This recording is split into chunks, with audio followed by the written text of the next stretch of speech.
Hello?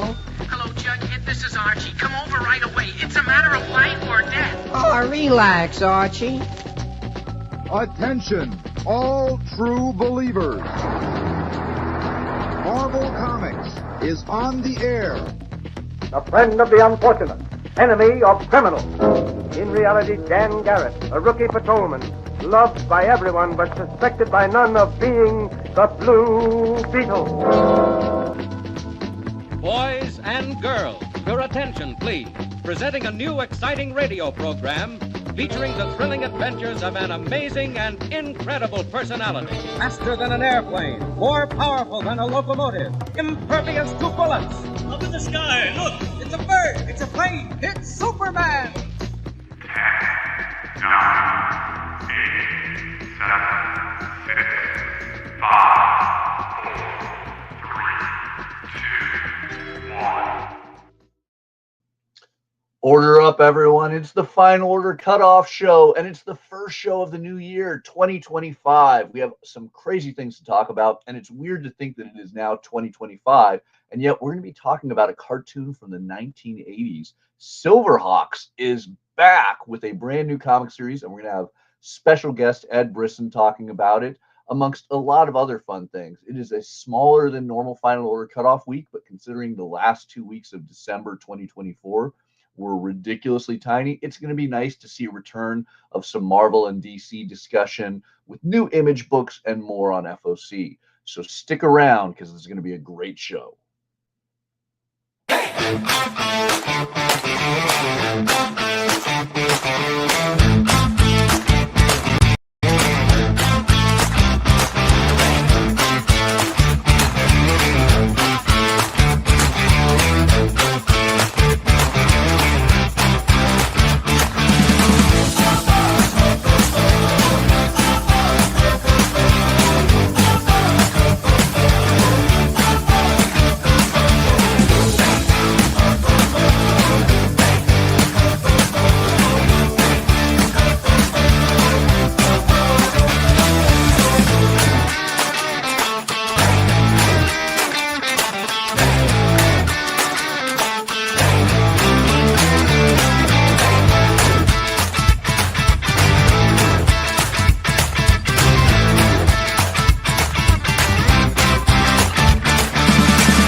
Hi everyone, I'm Mathias Lewis, and I'm here to talk to you about FOC, or Final Order Cutoff.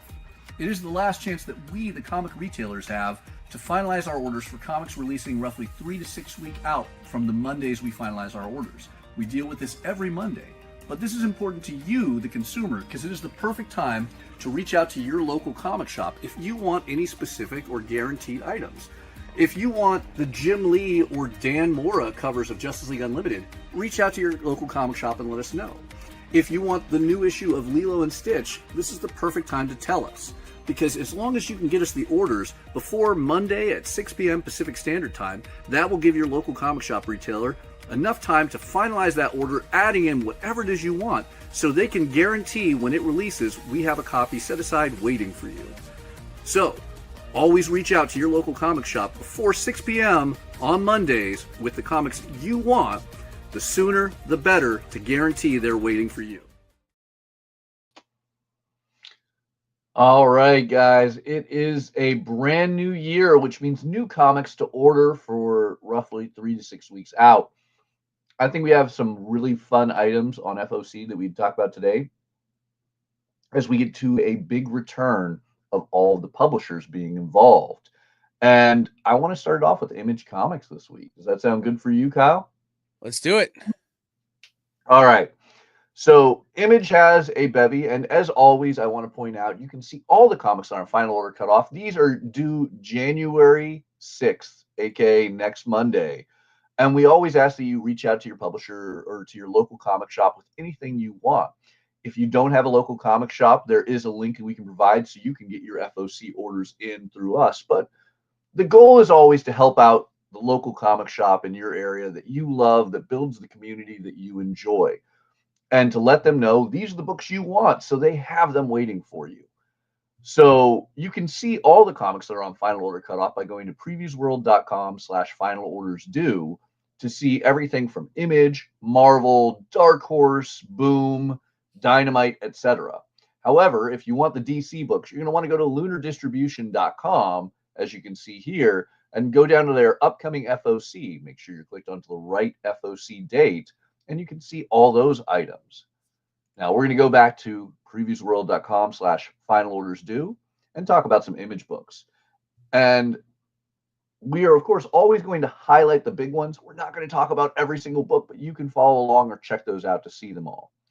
Now, the big one I want to start off is we have two big comics that are on FOC this Monday about trains. And the first one is over at Image, Blood Train.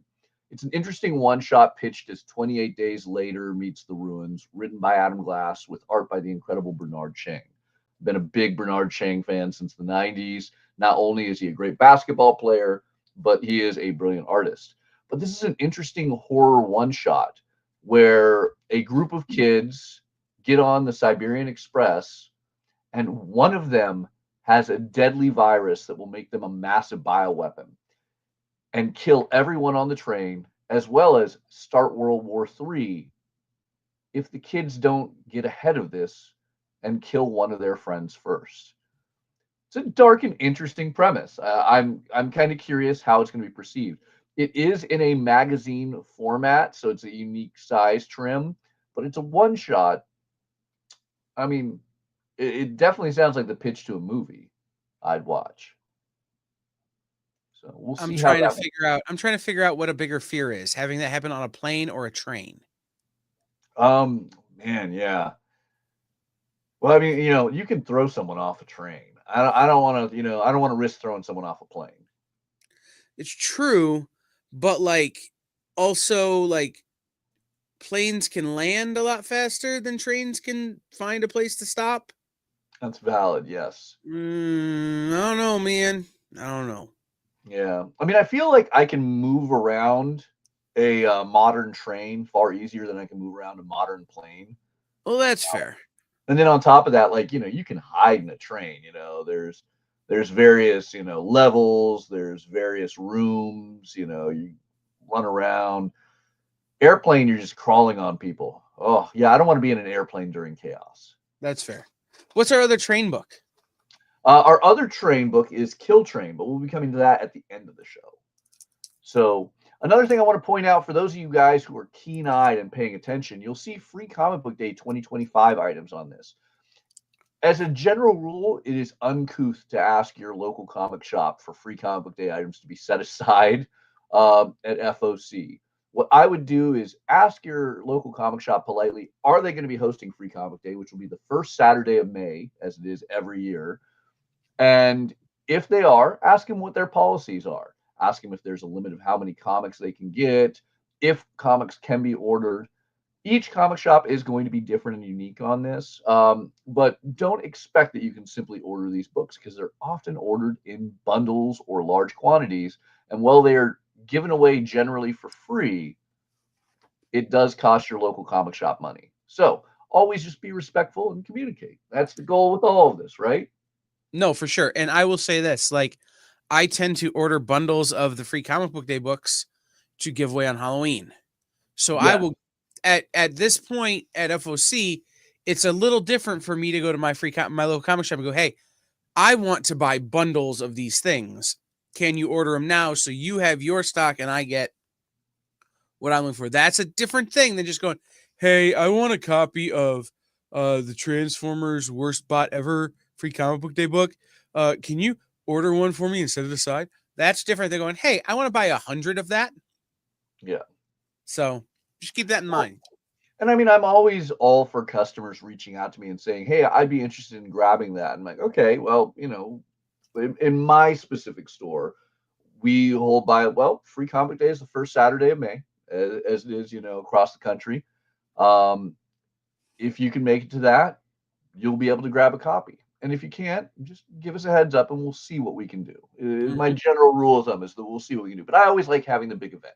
It's more fun when everyone comes out. We have a big creator, or two for sure. signings. We run all sorts of fun. So it is more amazing when everyone shows up. Now, with that said, if you work in the libraries or schools and you reach out to a local comic shop to provide extra free comics at your location, now's the time to reach out to your local comic shop and set that up. Because I can honestly tell you, every year I get a brand new library or school that wants to do an event, and they're talking to me weeks after we finalized our orders. So we try our best to accommodate, but now is the time to reach out. Absolutely.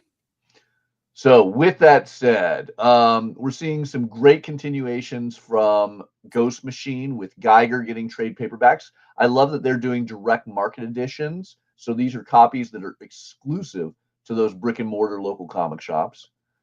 Hornsby and Halo coming out with its third issue. But here's the big one. And this is weird to be talking about in issue 43, but Ice Cream Man has a power-packed issue. Ice Cream Man 43 is a series of one-page horror stories with some of the top talents in comics. Grant Morrison, Jeff Johns, Zoe Thorogood, Kelly Sue DeConnick, Matt Fraction, Jeff Lemire, Patton Oswalt. Like, this is an all-star list of who's who in comics. Each one of these stories is written by one of these all-star creators, and then it is drawn by Martin and Chris, the traditional artists of Ice Cream Man. W. Maxwell Prince will still be doing a lot of content in there, but this is going to be insane. For a $4 pickup, like, I can't imagine like how awesome this is going to be. That one's a fun one. Don't sleep on that. Even if you don't normally get Ice Cream Man, if you've been loving all the recent horror anthologies like EC or Hello Darkness, this is going to be a big one. We have continuations of Knights versus Samurais, the new public domain trade paperback. Another big one coming from Ghost Machine is Red Coat. Red Coat has a great crossover, and not in the traditional sense. It is a crossover with a absolutely iconic American historical figure, Johnny Appleseed. And you got to love that James and the Giant Peach-esque cover, as our British turncoat, Simon, ends up teaming with Johnny Appleseed as his drinking buddy. That has so much room for hilarity. I love this Mark Buckingham cover right there, and we'll definitely be talking about this at the end of the show. Another big one I want to talk up is Seasons. Seasons is the newest Rick Remender book, part of his Giant Generator line. And this is one of the oddest Rick Remender books I've ever read. I got a chance to read this a little bit earlier. It is about a young girl named Spring trying to get a hold of this letter and going on a crazy fantasy-filled adventure trying to track down this letter that keeps escaping her as the wind takes it further and further away. Incredible artwork by Paul Aceceta, but not the artwork I would normally think to go with a Rick Remender comic. This is literally unlike any Rick Remender book I've ever read, but it entices me. It has me intrigued to see where this will go. I'm so used to the Sean Phillips stuff, like the normal kind of pulpy stuff that he does. Yeah. That to see this has got me really bumped, and I'm really interested. Yeah, I mean, I honestly cannot compare this to anything I have ever read or watched. Perhaps like a slightly older 1980s or 90s Miyazaki film, but this one's going to be a very, very interesting one. So if you get the opportunity, I'm sure there's previews online, sadly not on Previews World. Take a look at this. This could be a real sleeper hit, but it could also just come straight out of left field and confuse everyone, one way or another. I enjoyed it. It was good, but it was a unique one from Rick Remender. Next up, Self-Help. I've talked this up before, but we have the trade paperback. This is from Image and Syzygy. It's Owen Kine and Jesse Kellerman. But this is a fun one that's kind of like a Prince and the Pauper with a dark twist, as an ex-con tries to return to his normal life while keeping his daughter and baby mama at arm's length. he ends up trading places with somebody who looks just like him, the world's greatest self-help guru. But it turns out that self-help guru's life is just as dark, if not far more, than this ex-con's. Really interesting book. It is dying to be made into a movie. It is fun. It is action-packed. It has a lot of great twists. I loved everything about this. So if you miss these single issues, consider grabbing that $17 trade. Self-help. It is a fun one. Then we, of course, have a bevy of Spawn trades and single issues on FOC. The penultimate issue of Spawn Violator with a Kevin Maguire cover. And what's the furthest place from here? Matthew Rosenberg's incredible epic with Tyler Boss of a dystopian childhood. This one's interesting because this trade paperback is not going forward with the comics. This actually collects issues 7 through 9 and issue 19 because Matthew and Tyler felt that storyline, if you've been reading as single issues, that was several years ago, worked better as an aside, as kind of flashbacks. So this is an interesting way how the trade paperback reader is going to be reading differently than the single issue reader. But I'm excited to hear what people's thoughts are if they've only been reading this in trade. I'm sure Matthew will be too. Maybe we'll have to drag Matthew onto a show at some point. For sure. Yeah. Do we have anybody lined up to talk at the moment, or still waiting on our guest? He is not here yet. I told him middle of the hour. Okay. Well, then let's talk about a few other publishers that are on FOC this week. Boom has it very short and simple. After doing 2 weeks when no one else was, they calmed it down this week. So we just have the trade paperback of Dune, House of Atreides, as well as the 4th issue of Red Before Black, which is a great Stephanie Phillips series. Dark Horse Black is dark. I love it. It is, yeah. It reminds me of that constant screw up I always made of the Black Before Red and Red Before Black on snakes. Yes. So maybe this time I'll memorize it before I get bit. Well, if you read the book, you won't have any trouble remembering. Yeah. One of the fun ones I always get to point out. So Dark Horse Comics is now, or Dark Horse Publishing is now distributed through Penguin Random House. So Diamond still has a little tiny section of Dark Horse Comics, not for their comic books, but for their glassware, statues, models, and keychains. So when you're looking at Dark Horse Comics on Previews World and you're like, where are all the Dark Horse comics? I know there's Dark Horse comic books on FOC this week. Those will be down in the books section. But we do get a Tomb Raider statue of Lara Croft that looks rather beautiful. And at $89.99, that is, in my opinion, well worth it for that beautiful, beautiful statue. So fun one, to grab from your local comic shop that gives them a good bit of money in a single swing. And in my opinion, you're getting a steal of a deal because Dark Horse doesn't get chintzy with those statues. They look beautiful. All right, so we'll do a quick run of Marvel. Now, Marvel is mainly trade paperbacks this week. Obviously, you can see a bunch of their free comic book day items that you'll be able to grab in May. But the big one I want to point out is going to be Star Wars Legends: The Rebellion. Now, this is an omnibus. It's a big $125 book, but this is a third volume. So you're like, Matthias, why are we talking about the third volume of a $125 hardcover? Well, I'm a huge Star Wars fanatic. And first off, I love anything that does a direct market variant. So we're getting that beautiful, beautiful Hugh Fleming painting that is exclusive to local comic shops. But here's the best part. I'm a big Star Wars comic collector. And I had a little accident in the mid-2000s where my house burned down and I lost some of my Star Wars collection.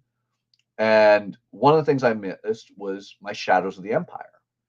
And there's no trades of Shadows of the Empire. The story that takes place between Empire and Return of the Jedi of how we're going to get back Han Solo from Jabba the Hutt.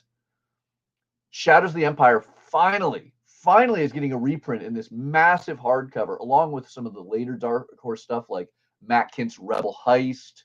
You're going to get Judd Winnick's Valentine story, which is a beautiful Han Solo and Leia tale. You're going to get the Infinities Return of the Jedi, where we get the white Darth Vader. amongst all sorts of other things. But the big one for me that hasn't been reprinted in ages is you're going to get the absolute entirety of Shadow of the Empire.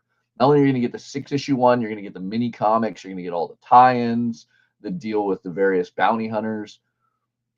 This is the Legends must-have. I mean, well, we have this all dealt with now thanks to Marvel and the War of the Bounty Hunters. This is your Prince Zizor, Jabba the Hutt 90s epic. I mean, when that video game came out, when that novel came out, I was flipping out for all this new Star Wars content for the first time in well over, I want to say, probably 15 years, I want to say, at that point in time.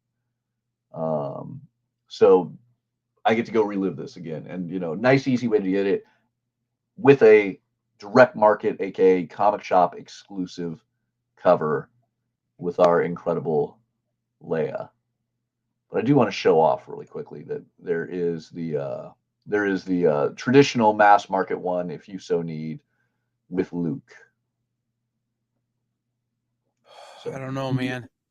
I think that might wind up being a $250 investment for a lot of folks. Yeah, I know. I really did contemplate. I'm like, do I buy both covers? Like, do I really? I want to test the integrity of my shelves that much. How much weight can I put in a single Star Wars shelf? Oh, if I'm going to buy books and have an excuse to go to IKEA, then I win. Like, I don't see the problem here. By the way, I did just have to go to IKEA to buy a new bookshelf because I have so many different Sandman volumes and printings that my Sandman bookshelf collapsed. So I've actually had that issue. I was about to bring it up. I have an IKEA shelf right back here. I mean, I personally, I like to buy antique wood when I can, but it's expensive. But you're never going to see that stuff break. So with my IKEA shelves, I've started putting screws in the shelves just to, like, properly mount them. Oh yeah. Yeah. Cause I'm definitely, I am one of those guys whose bookshelves suffer from the center bend. Yes. Well, and it was really dangerous. I was lucky. My leather bounds didn't fall, but everything else did. So my leather bounds are safe, but I need to get a new bookshelf. Yeah. So one last one at Marvel I want to point out. We have Jonathan Hickman's Ultimate Spider-Man Volume 2, which introduces the Black Hat on FOC. At the same time, we have Ultimate Spider-Man The Epic Collection on FOC. But that's not going to be the Jonathan Hickman run that everyone's going crazy about. This is the Brian Michael Bendis run from over 2 decades ago that everyone was going crazy about. So you don't let that confuse you. But if you like the new Hickman Ultimate Spider-Man, you probably will love the Ultimate Spider-Man of the early aughts by Brian Michael Bendis, and I want to say that was Bagley who was doing the interiors. That sounds right. Yeah. So very interesting way to go, and I'm sure that Epic collection will have quite a few pages for that $40 price tag, whereas we're going to get 6 simple issues of Ultimate Spider-Man in the Volume 2 trade. So lots of fun to be had there. I don't want to dive into Dynamite without our special guest, so we talk about some DC really quick. Yeah, let's switch over and we'll come back to it. Okay, so as a reminder, you can see all of the various DC items at lunardistribution.com. You're going to start off on a page right up here. You can scroll down to upcoming FOC. Make sure that the date's right. This Monday is January 6th. That's what we're going to be doing. So let's talk really quickly about some of the DC items. A lot of trade paperbacks. We have a new version of the Absolute New Frontier, which was Darwin Cook's epic DC tale. It has a great animated film as well. And we're also going to have some awesome McFarlane statues, like the Detective Comics 27 1/10 scale. Hard to imagine a 1/10 scale of a full-on cover that has downtown Gotham or New York City / Chicago. Where did Detective Comics originally take place? I mean, obviously we can retcon it as Gotham, but was that Chicago or I New think York? it's supposed to be like an amalgam of Chicago and New York and DC. Really? Okay. Yeah, but it's like bits of all three, like combined. Yeah.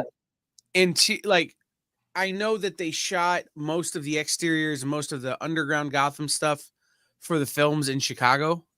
Yeah. Well, not to mention Pittsburgh. Well, and Pittsburgh, right? It's a little bit more I would say a little bit more Chicago than New York because Metropolis is certainly a lot of New York. Yeah. But Gotham certainly has some New York to it as well. Yeah. You know, it's fun to think of that me and you have walked together down the roads in Pittsburgh that they used to film Dark Knight. Was it? Yeah, just Dark Knight. Yeah. Yeah. What's up, Lorena? No, it's true. We have. And like, I went over for that. Like, it's close enough to my house that like when they did the scene that they did at Heinz Field where with the football scene, like a bunch of us went over and just sat and froze our butts off while they filmed that. There you go. So, on the note of Gotham and Batman, let's talk about some Batman. Jason Aaron's Batman Off-World has a trade paperback on FOC. There's 2 covers. I love this direct market exclusive cover right here, done by Doug Monkey. So that's only available at your local comic shop as opposed to the big mass market one. We're also getting a facsimile edition of Batman Long Halloween, Jeff Loeb and Tim Sale's epic, which is concluding with the last Halloween right now. So you can grab a traditional or a foil version of the original book from, 30 plus years ago. Oof. And if you missed out on the last Halloween, there is a noir edition giving us the black and white interiors with Eduardo Risso's interior artwork. Obviously, Tim Sale still doing those covers because he did those before he passed away. But, absolutely amazing. I don't know about your local comic shop wherever you are, but I can say that my shop sold out. These last Halloweens have been high demand, incredible items. So it's great to have a new printing that is different. So there's reason to repurchase this if you want, or just grab it for the first time if you missed out.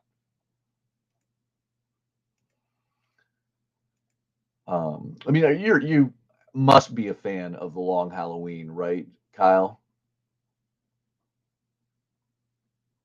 Sorry, I was muted and I was talking to you. I absolutely am a big fan of the last Halloween. Or Long Halloween. I'm sorry, I'm trying to do 3 things here.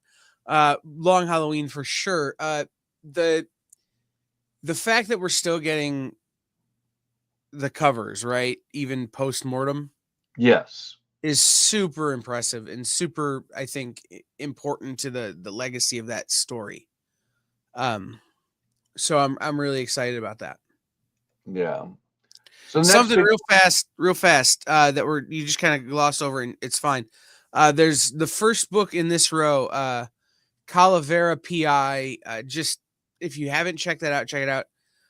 His Latino lore, yes, or Latinx lore, private investigator, pulp noir, Humphrey Bogarty kind of story. Super fun. Marco Finnegan write and draw and everything. It's been a super fun book.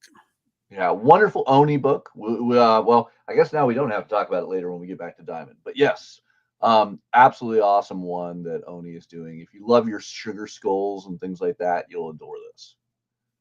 So let's talk about DC Power, because we're getting ready obviously for February, which is Black History Month here in the United States. DC Power will actually be coming in right before February to set everything up.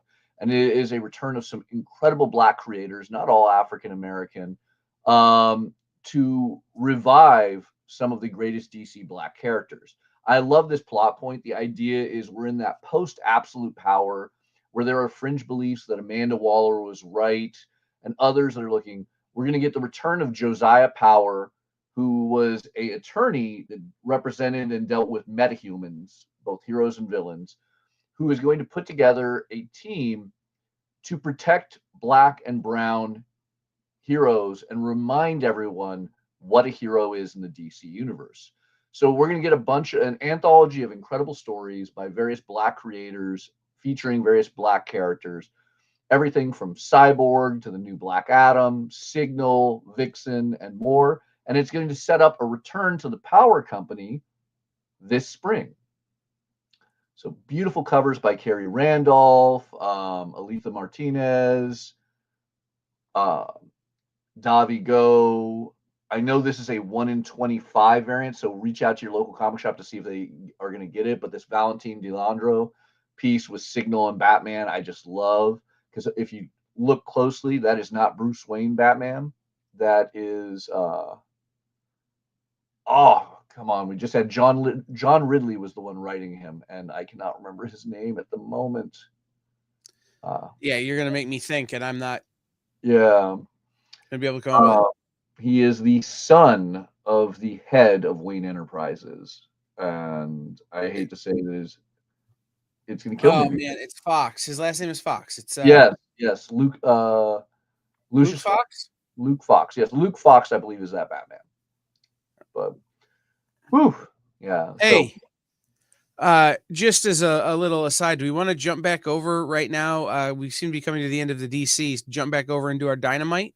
Let's really quickly wrap DC. I've got one last thing, and then I'd like to do a quick commercial break, and we'll talk some Dynamite with our special guest. So really quick, we have Green Lantern 19. This is going to be the start of the new era as we get Jeremy Adams taking over Green Lantern. The interesting thing is the return of the new era is what Green Lantern always was supposed to be once we defined the idea of the Cosmic Space Force. It is heroes patrolling the galaxy, fighting crime, and stopping these alternate lanterns. I'm excited to see a return to this. Hopefully it won't be constant cosmic end of the universe things. I think Jeremy has a good control of that stuff.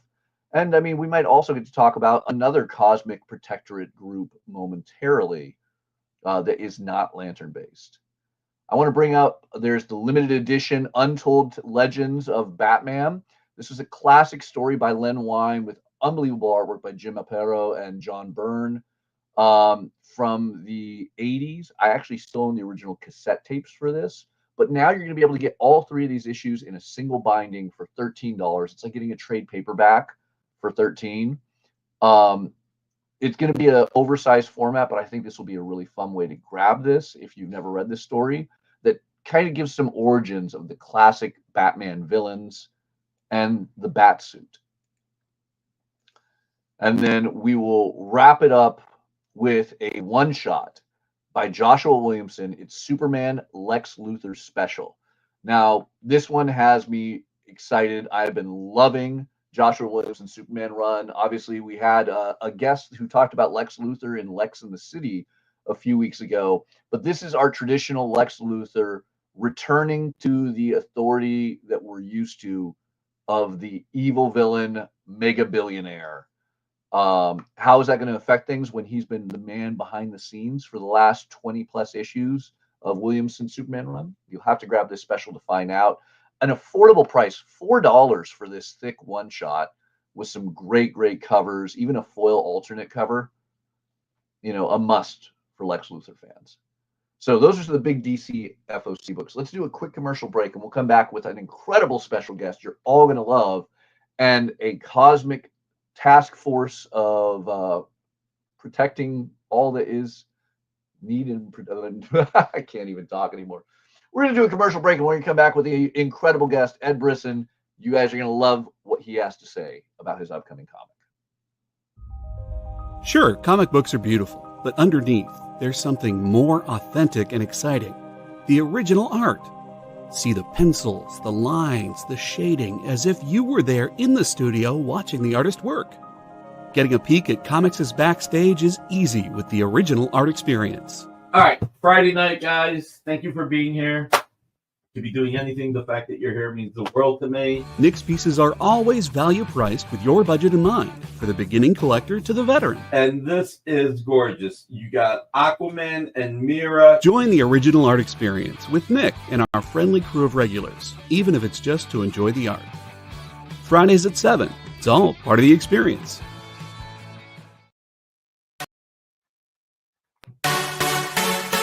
Twitch. It's not just what happens when you have too many energy drinks anymore.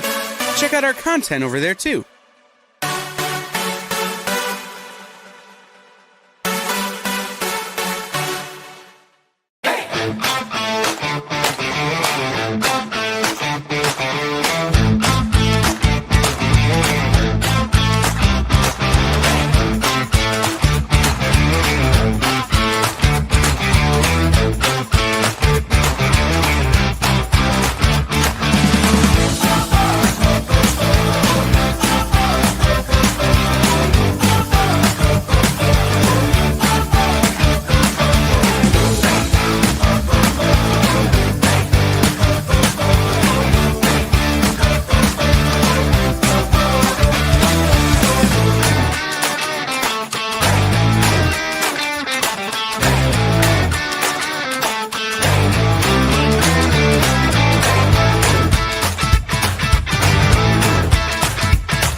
All right. Thank you guys for joining us. And thank you, Ed, the incredible Ed Brisson, author of amazing books like Old Man Logan, Displaced. I really, really loved the recent Displaced from Boom. Predator, Batman Inc., Deathstroke Inc., Thundercats Apex, which was phenomenal. You have a long history of writing some amazing, amazing comics, Ed, and you have an awesome one on FOC this Monday. That's true. You want to spill it or? Yep, go ahead, sorry. Oh, no. Okay, yeah. So you're returning to a 1980s classic cartoon that I hate to say for people who weren't around in the 80s, very few might remember, Silverhawks. So can I ask, how did that come about? It came about, I think it's partially because I was pestering Dynamite as soon as they picked up Thundercats. I've known Declan for a long time, and when it was announced, actually before it was announced he was doing Thundercats, he'd mentioned it to me, and I was kind of on his case. Like I'm a big Silverhawks fan, and Thundercats and Silverhawks, as well as Tiger Sharks, are all part of a Rankin Bass Productions that came out around the same time in the 80s. And so as soon as I found out Thundercats was happening, I was kind of pestering Declan a little bit to keep me in the loop if they were going to do a Silverhawks book. And then when Nate contacted me to write Thundercats Apex, I think the first question I asked him was like, what's up with Silverhawks? When are you guys doing that? And it was about 3 days later that he called me back and offered me the Silverhawks book. Okay. So while I have a lot of, to unpack there and talk about, one of the first things, as you mentioned, this is, from the same production team that made Thundercats. As somebody who's written Thundercats and will be writing Thundercats again, there's a lot of commentary from fans of, do Silverhawks exist in the same universe as Thundercats? What's your take, Ed? Is it in the same universe? My take is wait and see, I guess. I don't want to give anything away. I know that there's as soon as it was announced, there was a lot of people asking about the potential for crossover, etc. But I think right now what we want to do with these two books is make sure that we build them as their own thing independently before we start considering crossovers. We want to make sure that Silverhawks can stand on its own. Obviously, we already know that Thundercats is on solid footing and is doing great and is in more than capable hands. So we just want to make sure that Silverhawks can do the same thing first. But I'm definitely not ruling out, and I have some very sort of concrete ideas about how that sort of thing could play out in the future. But I don't want to get ahead of myself. Okay, so that obviously, I guess, answers. You are one of those fans that believe these could exist in the same universe. I believe there's definitely ways that they could cross over. There's very easy, I think, ins for it, and I know even in the cartoon, I believe it was like the 2011 Thundercats cartoon, did have Monstar up on screen at one point and had the Tiger Sharks, I think, sort of in silhouette, if I recall correctly, sort of swimming around in a tank. So, it's been nodded to in the past. Okay. So you're obviously a big fan of the Silverhawks. I'm assuming has been since the 80s. So what is it you have planned for our part real, part metal heroes? I grew up watching Silverhawks and Thundercats as well. So a big fan from back in the day. Like I said, I sort of lobbied for this book. The plan, our plan, our catchphrase for it is that it's untouchables in space. Monstar, if anyone's watched the cartoon, they know that Monstar is an intergalactic mobster who has a crime cartel. We're starting the book very much the same way that the cartoon starts, with Monstar breaking out of prison after being in prison for 100 plus years. And so we're bringing together sort of an elite task force to take down Monstar and his crime cartel. We're starting a little bit earlier in some, like, even though our kickoff point is the same as a cartoon, we're starting earlier with the Silverhawks before they're actually Silverhawks, so we can get to see who they are, get to know them a little bit better before they sort of are made partly metal, and hopefully sort of round out the characters a bit more and hope and give a little bit more weight to why they joined the team. You know, what's on the line. You know, what stakes there are for them. How Monstar has impacted their lives and those around them. Okay. So, I mean, it's quite the collective of heroes in Silverhawks. I think, that was every 80s, everything, was this unique combination of diverse and goofy heroes thrown together. Obviously, we still have, I believe it's Grass-Fed's iconic guitar. Bluegrass. Bluegrass is the character. Bluegrass, sorry. Yeah. Bluegrass. For me, I think the most iconic thing was his guitar solo in the opening. You have his guitar. How are we going to do this? Not in animation. How are we going to have Bluegrass's guitar play a role in sequential artwork? So his guitar will be there. Part of his origin, which is taking a bit from the show. When we meet Bluegrass, he is a musician. So he's a former pilot who's kind of chasing his dream of being a musician before he gets kind of pulled into this whole thing. So his guitar will still play a role in that, he's a musician. It being used as a weapon, we're going to alter it slightly from the cartoon, but we're not going to lose it. But there are some sort of changes, slight changes to Bluegrass. Like he's still going to have his mohawk, he's still going to have his cowboy hat and all that sort of stuff. So we're not doing big changes, but some little bit of a tweak to his sort of weaponry that I don't want to spoil. It's something that will make a lot of sense when we get to it, but I don't want to spoil too much. But his guitar will be there for sure. When we first meet him, he's rocking out on his guitar, so it's still play a role. Awesome. All right, now I'm going to ask the question you never ask a parent. Who is your favorite Silverhawk? My favorite Silverhawk is generally whoever I'm writing at the time. I think for me, growing up, Bluegrass and Hotwing were my two favorite, and they kind of, usually when I'm writing it, they are.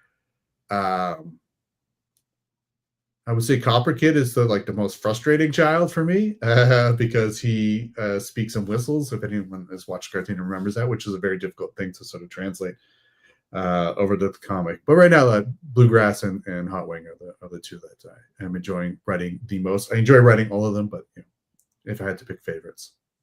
Now, if I recall, Hotwing didn't start out on the Silverhawks in the cartoon. Is he starting out in the comic? He's starting out in the book. So, like, in the same way that everyone is starting, like, we meet them pre-Silverhawk. So we don't have the full team together until the 4th issue. But yeah, he's in our version there early days. He doesn't come much later like he does in the cartoon. Well, I mean, and I can honestly say from your long history in comics, you have been a master of writing action, dealing with, some of those kind of sci-fi and paranormal, heroics in your stories. What is your big pitch to drag everyone into Silverhawks #1 so they stick around with you? Like I said, going back to the Untouchables in space, it's literally a crime story set in space.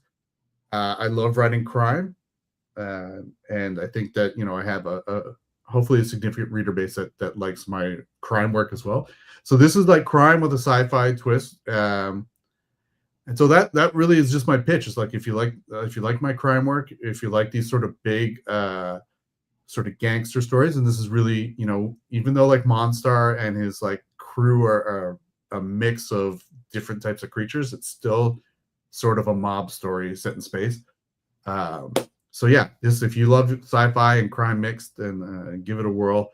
I think if you're a fan of the series originally, I think there's going to be a lot to love because we're sticking close.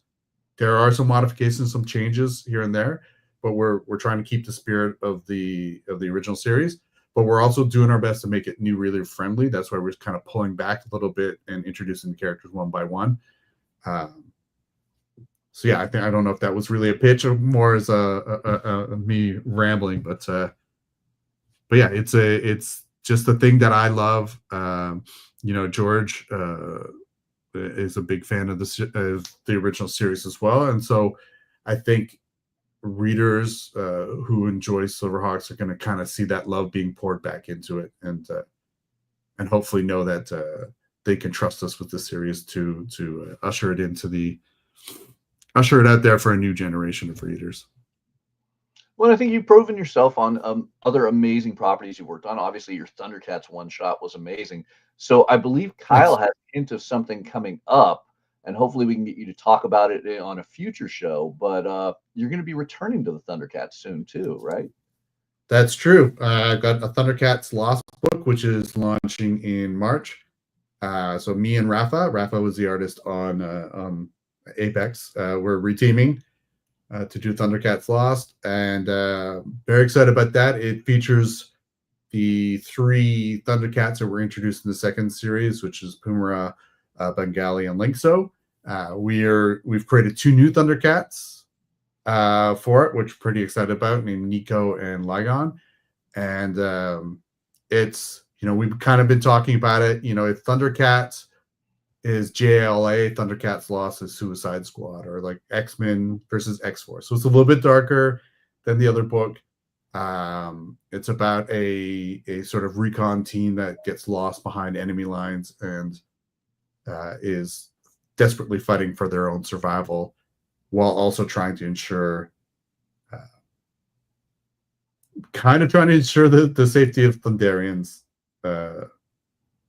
into the future. And I'm always so nervous about spoiling, so I don't want to give too much away. But yeah, it's a pretty fun, action-packed book. There's a lot of really cool stuff that we're doing over the issues that we've got mapped out, and and just being able to introduce 2 new Thundercats is pretty exciting. Those second season Thundercats were among my favorite when I was watching the series growing up. So it's been a really cool journey. I love it. I mean, an exciting idea that you can go tell your local comic shop, not only do you want to commit to one 80s cartoon with Silverhawks this weekend, but you can jump ahead, and I'm sure every local comic shop would love to hear, hey, there's something in March I also want. And it's another 80s cartoon icon. It is Thundercats with 2 first appearances in that first issue, right? It's correct, yeah. Collectors, grab all the covers. A lot of great. And hey, there might be some first appearances in Silverhawks #1 too. Ooh. Just as a little tip.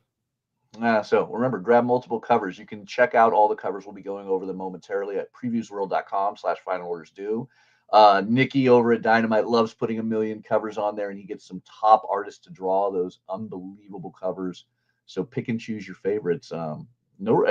Multiple first appearances, no reason not to get multiple copies. Put your kid through college in a few decades. Pardon me. Thank you so much, Ed.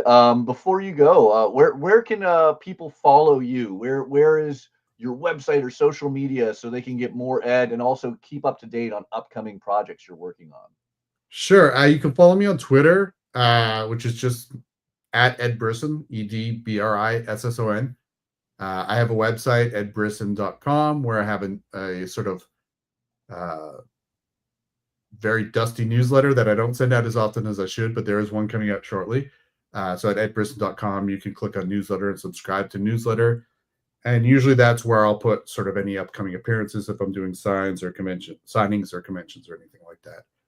But those are the 2 main places people can hit me up at. And I guess at Blue Sky as well, if you just search my name, I think you'll find me. The username is very long. I can spell it out, but if you just search Ed Brisson over there, you'll find me.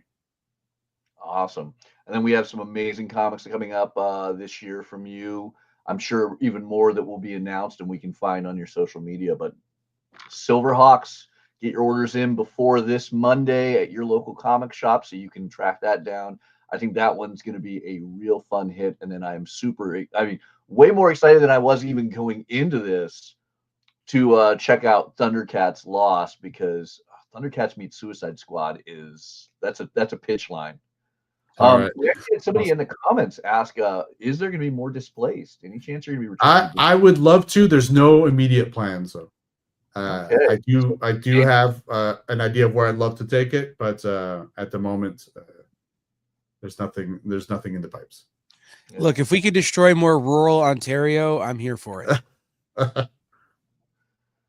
Definitely one to go reach out to your local comic shop. Order the trade paperback. Make sure that is showing Boom how high demanded that awesome series is about lost Canadian cities. Did I say that right? Lost Canadian cities? That sounds so awesome. Yeah. No, it's a lost Canadian city.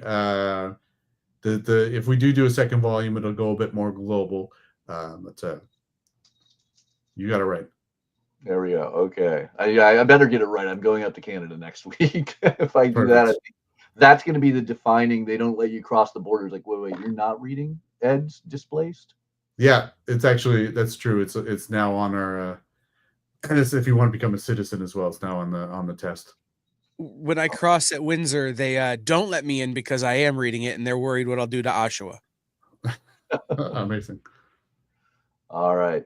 So thank you so much for joining us, Ed. We really greatly appreciate it. As always, you can track Ed Brisson down on his social media and his website. Get those orders in for Silverhawks, Thundercats. Go get the trade paperbacks of amazing books like Displaced from Boom, his unbelievable Predator run, probably the best Predator run since Dark Horse, as well as many other. I mean, man, you've been writing for quite some time and have a lot. Been about a decade now. Yeah. All right. Well, thank you so much for joining us, Ed. Awesome. Well, thanks for having me, guys. All right. Now, on that note, I think we need to show those awesome Dynamite covers and Dynamite books that are on FOC. So over at Dynamite, once again, you can see these all at previewsworld.com/finalordersdue. There is a bevy of covers. Dynamite knows how to do covers with amazing books. Red Sonja, issue number 18. Remember, there's a Red Sonja movie coming out this year, 2025. So look at that beautiful Lucille Perillo cover. That is stunning. There are a lot of great covers from Bjorn Barends, Joseph Michael Linsner, Giovanni. There's even cosplay covers. But we just obviously talked about Silverhawks. So let's show off some of those amazing Silverhawks covers. Lucille Perillo knows how to make things look metal. I will always love that the concept of Silverhawks is part real, part metal, because metal ain't real. And you can see it with those beautiful Perillo covers. We have our classic iconic logo cover, the Silverhawks symbol. But there's a lot of covers, some of which we'll be talking about at the end of the show. Scroll through this. Make sure you reach out to your local comic shop. Let them know which cover you want. I think that Mark Spears cover we showed off in the interview, or as Kyle put it, is fire. Mark Spears just blowing up in popularity over the past few months, and deservedly so. His paintings are phenomenal. So let me really quickly load that up. That stunning Mark Spears cover. I mean, yeah, that as you put it, Kyle, that is a fire cover. So I think those are going to be high demand. And best thing, you got that insider info direct from Ed's mouth. First appearances. There was a Silverhawks comic from Marvel back in the 1980s. It was a short-lived one. That's going to be your first appearance for some of the Silverhawks. This is going to be your first appearance of others. In fact, based on what Ed said, I don't remember. Somebody might have to double check me on this, but that could mean this is the first appearance of Hotwing. I don't believe Hotwing was ever in the old Star Comics Silverhawks. Do you remember if he was, Kyle? I don't. I feel like no. I'm gonna look it up though, because I feel like I should remember. Yeah. And I love that we went crazy on the Mark Spears. There's variations. Do you want fire red, green, blue, or purple? A lot of covers. Reach out to your local comic shop, especially with some of those incredible incentive covers. Make sure they're ordering enough. But I can't see why they wouldn't be. And because we just seem to be in that potentially shared universe. Thundercats, Declan continuing on with issue 12, wrapping up year 1 of Thundercats with some amazing, amazing covers right there.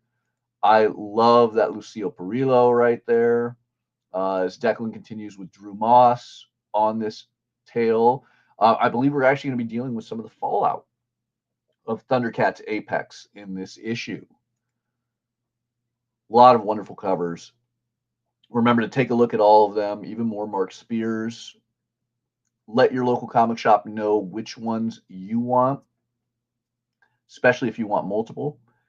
We even have Vampirella 674 as we near 675, that big issue. I cannot wait, which means I wonder if Nikki's going to bring this all the way up to issue 700. Do you think we'll get a Vampirella 700, Kyle? I'm guessing we will. I hope so. I'm guessing, I'll be honest, if I know Nikki at all, he's going to go well past 700, but we're going to get at least to 700. If he could do Vampirella 1,000 after, issues instead of 765 or what is it, 675, he would. All sorts of fun. So yeah, make sure also when you tune in later tonight for Nikki's art show that you harass him about, like, man, Vampirella 1000, when are we getting that? Okay, so fun stuff at Dynamite. Let's wrap this up with some amazing indie books. A lot of things coming out that, once again, you can check them all out on previewsworld.com/finalordersdue. We already talked about Calavera PI from Oni Press. One of the other big ones that I have to talk about is going to be Flash Gordon. Flash Gordon is getting a trade paperback from Mad Cave. If you haven't been reading this Flash Gordon, you are missing out. Jeremy Adams, the same man who's about to reinvigorate Green Lantern, is doing this classic sci-fi character. You can even view a preview by clicking here on previewsworld.com. $18 trade, steal of a deal. Will Conrad art, that stunning Dan Panosian cover. Fun things. And then over at Vault, we have Godfather of Hell. If you haven't been reading this, the first issue is out now from Cavan Scott.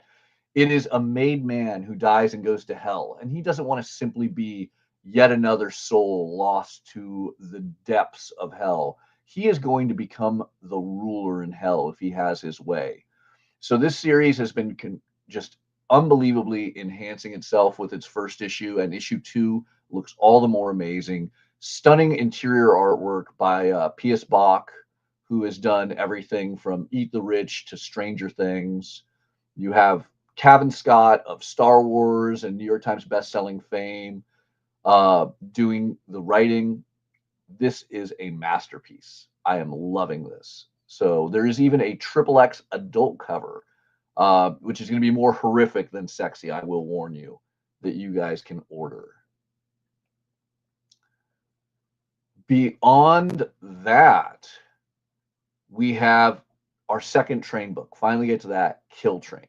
Now, Kill Train takes a different twist. New York City is becoming overly populated.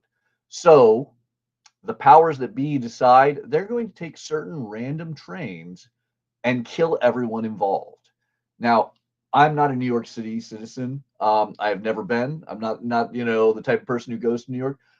My thought process would be I just wouldn't use the train in that scenario. If there's any chance that everyone on the train was going to die, I just wouldn't use the train. Apparently, that's not how New Yorkers think. So people continue using the trains, and every now and then there is a train massacre. Everyone on the train is killed. But that will change when our protagonist, Vanessa, who is a struggling single mom, ends up being placed on one of the kill trains and decides she's not going to take it. There's a crazy preview you can check out on Previews World by clicking here. This is Olivia Cortero Briggs doing this awesome new story from Mad Cave. It is going to be a very unique miniseries that gives me that vague reminiscence of like Battle Royale and Hunger Games.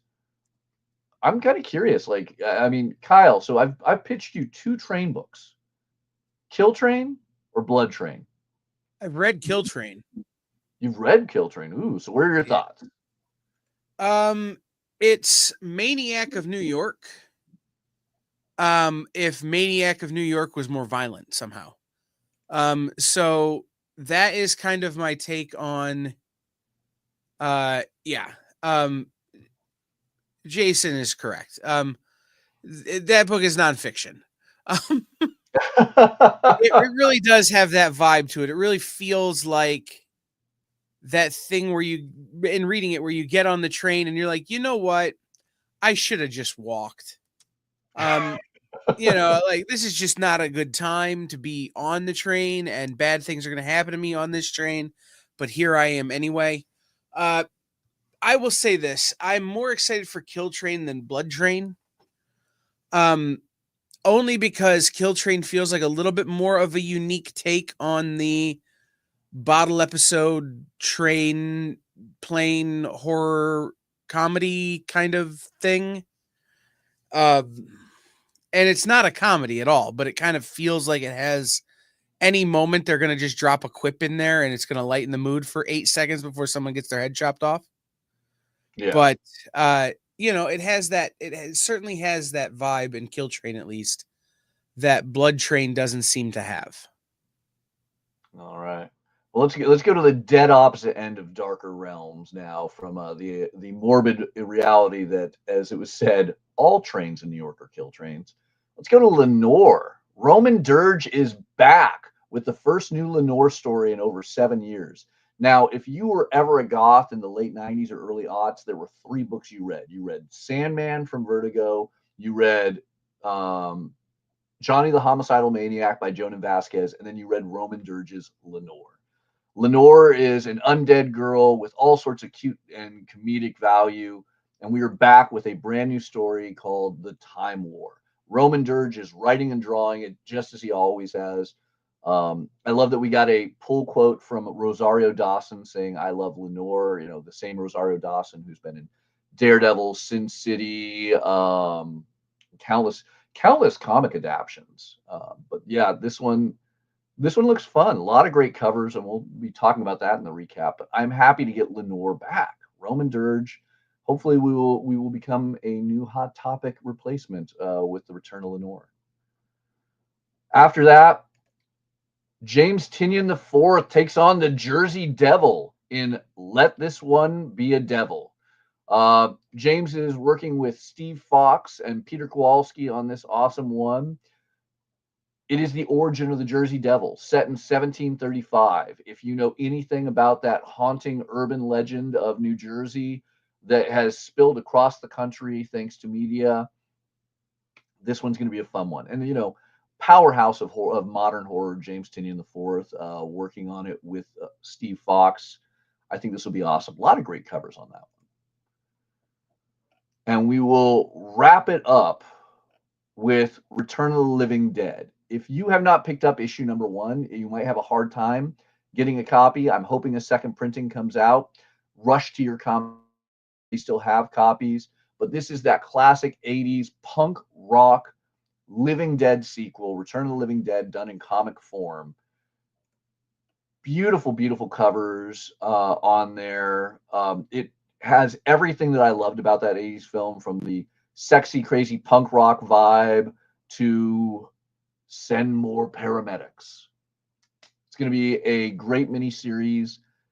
Issue number 1s already on the aftermarket are $20+ for a first printing number 1. So definitely reach out to your local comic shop. Let them know you need a copy ordered and set aside for you, so you're not paying that ridiculous aftermarket value. You're getting it from your comic shop that loves you at the price that it should be, guaranteed, set aside, waiting for you. So with that said, one last one I got to talk up. Or sorry, 2 last ones I got to talk up. My God, I dropped the ball on this. Sister Imperator.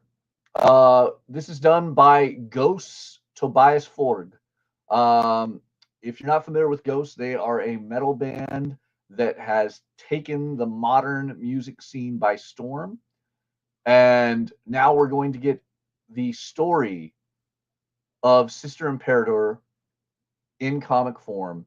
You'll learn more about the lore of Ghost from the lead singer himself, Tobias Forge, who plays the, I'm not great with my Ghost lore, Imperatus, I want to say was his name. Pious, a very popish demonic figure. And it is co-written by the incomparable Karina Becco. This will be a really fun one, whether you're a fan of the band or not. And then for you Star Trek fans, we have Lower Decks, but the big one is Section 31. Section 31 is a one-shot that will tie into the upcoming Section 31 movie. It is written by Alyssa Wong. And we'll talk a little bit more on that as we do our countdown.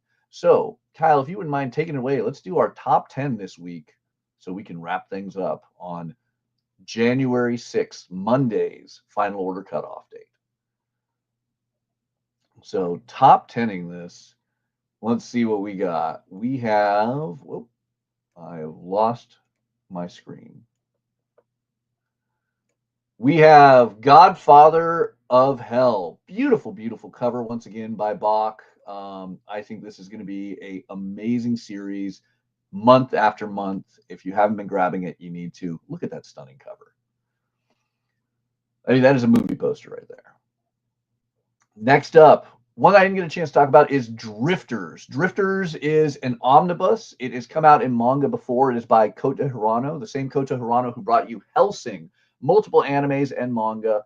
This is a fun one because it takes some classic characters from throughout history, famous Japanese samurai, Joan of Arc, even Hitler, and has them fighting evil together. It is a weird combination that only Kota Hirano can do in manga. And you're going to get this omnibus that has the first 3 volumes for just $30 in an oversized format. Dark Horse has been doing really great with these oversized manga formats. Next up, let this one be the devil. Once again, Jersey Devil Origin. Look at that incredible, incredible B cover by Kowalski. I think this is the cover to have on this. It's very Mignola-esque. Has that Mike Mignola vibe to it. And I mean, James Tynion, you cannot go wrong. Name a James Tynion book of the last few years that hasn't blown up. Next up, we have Redcoat. The idea of our Redcoat, our former British soldier, teaming up with Johnny Appleseed to drink. Well, let me throw it this way. I don't think that apple juice got away without being fermented. But all the more reason why this will be a fun tale. Stunning cover by Brian Hitch. Can't go wrong. Then we hit Return of the Living Dead. If anyone can speak too much of Mark Spears lately, I have to wonder how long they've been ranting. Mark Spears is the top cover artist right now. Kyle can contest to that. But stunning cover with our punk rock gal on Return of the Living Dead #2. His #1 A cover on Return of the Living Dead is a $20+ book on the aftermarket. Don't think that this is not going to be a sleeper hit too. Reach out to your local comic shop and get this cover. Same with his incredible covers on Silverhawks and more. Star Trek Section 31. I love Alyssa Wong's writing. They are brilliant. And this movie is going to be epic. A photo cover for it that you can go get signed at conventions just makes it all the better. So simple, done in one Star Trek one shot, giving us more stories on a film that we're going to wish we have a sequel to, I guarantee you, the second it streams. Then Ice Cream Man 43. Look at that all-star cast of creators. Graham Morrison, Patton Oswalt, Zoe Thorogood, Jeff Johns, Jeff Lemire, Kelly Sue DeConnick, Matt Fraction. I'm losing breath saying it all. And then you're going to get a Maria Lovett cover that is just a masterpiece. This is going to be the Ice Cream Man to own. Outside of going back in time and grabbing issue #1, issue 43. This will be a big one. Simple, fun, one-page stories by the top creators in comics. Then we get to Sister Imperator at my #3 spot. You know, I can still remember 2007 when I had Gerard Way fans coming in for Umbrella Academy. Music does drive comic sales because there's a lot of music fans who don't traditionally buy comics, but they will go crazy and go wherever they're told to get their favorite band's comic books. That means that your comic shop probably is under ordering on this. If you wanted to get a copy, you need to let them know in advance because they're not going to have any clue how many incredible fans this massive musical force is going to send via Blue Sky, Instagram, and Twitter into the local comic shop to grab this comic. If you want a copy, make sure you reach out to your local comic shop and let them know. And then on top of that, you know it's going to be good because Karina Becko's writing it. Hitting the final 2, we had Ed Brisson on earlier to talk up Silverhawks. This Lyrics Lee cover, we had to call and confirm. I want to point out, Kyle was right. It's Lyrics Lee. Leslie Lyrics Lee doing this stunning cover on Silverhawks with multiple first appearances in there, as you got from Ed. This is going to be awesome. I think that this is going to be quite the big hit. The interiors look as amazing as the mini covers, but it's hard to choose. You know, Lucille Perillo, Mark Spears. I had to go Lyrics Lee on this, but one way or another, go take a look at previewsworld.com, see all the covers, and tell your comic shop which one you want. Now this is the masterpiece. Just arrived today on FOC. It is the FOC cover of Lenore, The Time War #1. It is a glow-in-the-dark, haunting Roman Dirge special. Roman Dirge cover that glows in the dark. The return of Lenore. Every goth of the 90s and the early aughts is going to want it, including the modern goths, the Hot Topic fanatics, or the fans of Roman Dirge. This is my big one for this week. I think everyone's going to want it. It has a slightly higher price tag because it is a glow-in-the-dark cover, but it's worth every penny, I believe. Can't beat Lenore. This is a fun one. So with that all said, remember to reach out to your local comic shop before 6 p.m. Pacific Standard Time on Monday, January 6th. The earlier, the better. Reach out right now when your local comic shop opens and let them know what you want, what books, what covers. Make sure that they are set aside waiting for you so you don't have to rush in or go hit up eBay and pay a fortune for the aftermarket. Support your local comic shop, support your comic collection, and tune in every Friday for the Order Up so you know what is on Final Order Cutoff each week. And then, of course, don't forget all of our other amazing shows on The Experience. Kyle, what amazing shows do we have today on The Experience? Coming up at 7 p.m. tonight, we have the Original Art Experience with Nick. And then following him will be Friday Night Live with Nancy McCann. Then Sunday, 6 to 8, I will be back with a comic live sale. Monday evening, we will have our normal slate of shows. And all next week, we'll be back to kind of normal here on the EXP. But I do want to point out, Tuesday at 8 o'clock Eastern, we will have a brand new show from Rich Davis and Wonderland Comics.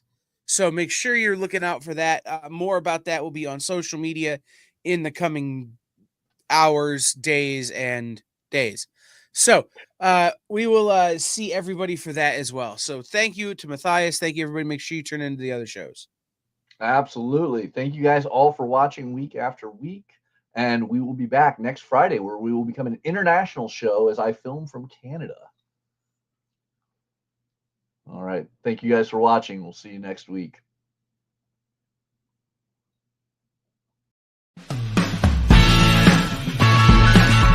Join the party. Head over to our link tree to find all the links for everywhere The Experience is all the time.